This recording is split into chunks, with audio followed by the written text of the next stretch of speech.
wonked. Don't put that on there. Please don't. Hey everybody, I'm Dr. Michael Squires. And I'm Dr. Carly Squires. Today we're going to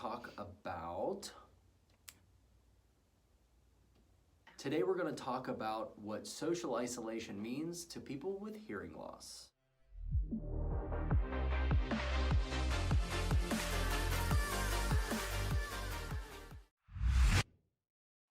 So the first thing we'll talk about is social isolation. So right now it's kind of a hot topic, a buzzword, because we are all socially isolated in some way because of the social distancing that has been recommended because of the coronavirus. And what we want you to be thinking about during this is, while we all may be socially isolated right now and in this time, think about what that means for people with hearing loss who experience social isolation every single day. That's right.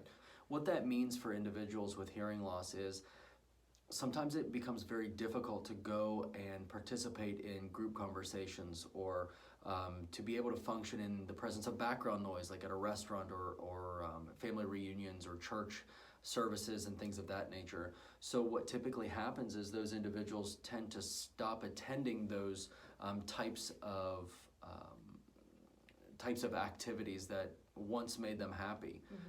So we see kind of a cascade effect into a whole bunch of other things with social isolation. Right, and the first of those is really just the feeling of being disconnected.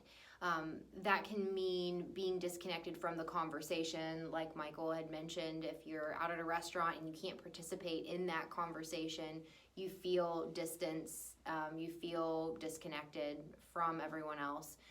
The other part that's kind of applicable right now is if the news is on and you're trying to hear recommendations from the CDC or the latest on the coronavirus, and you have an untreated hearing loss or you're not hearing well, you're not going to hear. And so you may be either not informed at all or misinformed as to what's happening around you, which can be a safety issue as well. Right, so we want to focus on things like how do we remain connected, or how do we recognize that in some of our loved ones and our friends, so that we can perhaps encourage them to become connected with some of those media platforms, or even just human-to-human contact. Right now with the social distancing, it's really difficult to take a friend out to lunch.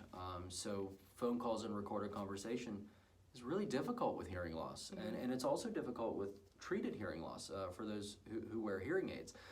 So just finding ways to get around or overcome those communication barriers can be really, really significant for somebody who's experiencing some of those issues.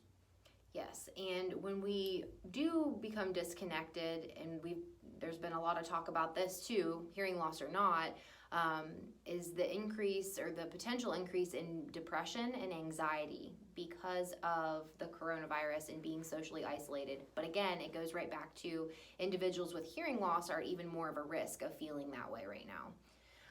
So when we are by ourselves and we do not have that human and social interaction, or we can't hear what's happening and we are disconnected, we can become depressed or feel like we're not worthy, or we're not important, or we're not loved, and that can make us anxious also if we don't know what's going on around us. So you can see where those two are related: hearing loss and depression and anxiety. Yeah, man, it's so true. I often talk to my patients about what separates us as humans from the rest of the animal kingdom, and it's our ability to communicate with language. When that's taken away from us, we tend to kind of invert into ourselves, and it starts to feel much less human. There have been loads of studies that correlate depression and anxiety, or increases in depression and anxiety, with untreated hearing loss, which is just one more reason for people who are experiencing those issues to go get their hearing tested and look into some of those treatment options. Absolutely. And all of these things that we've talked about ultimately can lead to a strain on relationships. We touched on this on a previous video with spouse-to-spouse communication, but the same can be true if a grandchild is calling their grandmother, or you're trying to call your mother, or maybe your daughter is trying to talk to you, and that communication is not flowing the best that it can, it puts a real strain on relationships. And I just think about, we've all probably been there. Do you have that family member that you really know you should call or go visit, but you don't as often as you should because it's frustrating to communicate with them? And that hurts. That hurts in both directions. So the best thing that we can do is recognize it, first of all, but also then know resources to encourage that person to get help, so that we can be connected in the way that we should. And I think this, as much as I don't want to admit this, I think that guys can be a little bit bullheaded, and oftentimes we as gentlemen don't want to take our problems and put it on anybody else, so we internalize it. What that actually does is puts a lot of strain on the remaining communication partners in the family, or friends, or things like that. It's really important, especially right now, but in life in general, just to seek that help and get to somebody who can legitimately make progress and make things better for that individual. It leads into a longer and happier life for them, but also for everybody else. If you can think of another topic that you would like to have covered, leave us a comment down below. Make sure to like and subscribe for more great content. Thank you. Thanks, guys.